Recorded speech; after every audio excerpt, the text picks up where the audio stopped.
Everyone, আমি বাপ্পা। সিনেমাকে ভালোবাসি, তাই সিনেমা নিয়ে কথা বলি। তবে আজকে সিনেমা নিয়ে নয়, আজকে একটি বাংলাদেশি নাটক নিয়ে কথা বলবো, যেটি নাম হচ্ছে কোয়েবনামা। এটি পরিচালনা করেছেন বিকি জাহেদ এবং অভিনয় করেন তানজিন তিশা, তসিম মাহমুদ। আমি খুব বেশি নাটক দেখি না, তবে এই নাটকটি দেখার মূল উদ্দেশ্য হচ্ছে বিকি জাহেদ। বিকি জাহেদ হচ্ছে আমার বাংলাদেশি পরিচালকদের মধ্যে সেরা একজন পরিচালক, যিনি থ্রিলারধর্মী কন্টেন্ট বানাতে খুব বেশি পছন্দ করেন। সেই সুবাদে হচ্ছে ওনার কাজগুলো দেখা। এবার যদি নাটকটির গল্প নিয়ে কথা বলতে চাই, এখানে তসিম মাহমুদ তানজিন তিশাকে পছন্দ করতেন এবং পছন্দ করার পর তাকে পাওয়ার জন্য সে কী কী কর্মকাণ্ডগুলো করে এবং তাকে কিভাবে পায় এবং পাওয়ার পরে দুজনের পরিণতি কী হয় সেটি জানতে হলে আপনাদেরকে এই নাটকটি ইউটিউবে অ্যাভেলেবেল আছে, দেখে নিতে পারেন। এবার যদি অভিনয় নিয়ে বলতে চাই, তবে শুরুতে তসিম মাহমুদকে নিয়ে বলতে হয়, উনি তার জায়গা থেকে দুর্দান্ত অভিনয় করেছেন। প্রত্যেকটা কাজ, প্রত্যেকটা সিনের মধ্যে তার স্ক্রিন প্রেজেন্টেশন, তার ডায়লগ ডেলিভারি, তার ইমোশনাল মুভমেন্ট, তার এক্সপ্রেশন, প্রতিটা ক্ষেত্রে উনি দুর্দান্ত কাজ করেছেন। আমরা তো নাটকের একসময় রাজা বলতাম আফরান নিশুকে, কিন্তু ওই স্থানে যদি আর কেউ যাওয়ার মতো এই মুহূর্তে যোগ্যতা রাখে, তিনি হচ্ছেন তসিম মাহমুদ।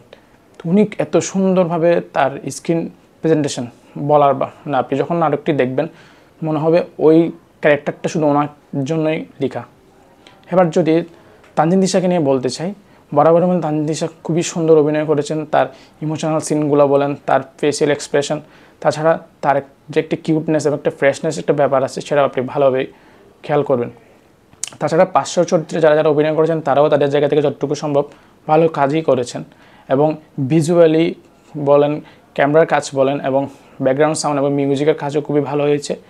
তো এটা একটা ভালো কন্টেন্ট, আমি বলবো এটা দেখলে আপনারা খুব ভালোভাবে এটা উপভোগ করবেন।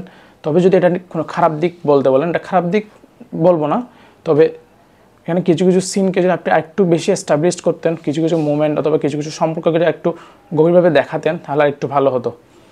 তবে যেহেতু নাটক খুব বেশি দীর্ঘ হয় না, সেক্ষেত্রে এটা যতটুকু সম্ভব করার এবং স্বল্প বাজেটের চেষ্টা করেছেন বিকি জাহেদ সর্বোচ্চটুকু করার।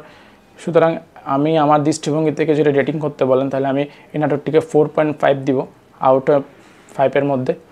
এই কন্টেন্টটা আপনারা দেখা উচিত, খুবই ভালো কন্টেন্ট, ভালো লাগবে। আশা করি আপনি দেখে আপনার মতামত জানাবেন। ধন্যবাদ সবাইকে। পরবর্তী নতুন কোনো সিনেমা অথবা নাটক নিয়ে কথা হবে। ভালো থাকবেন।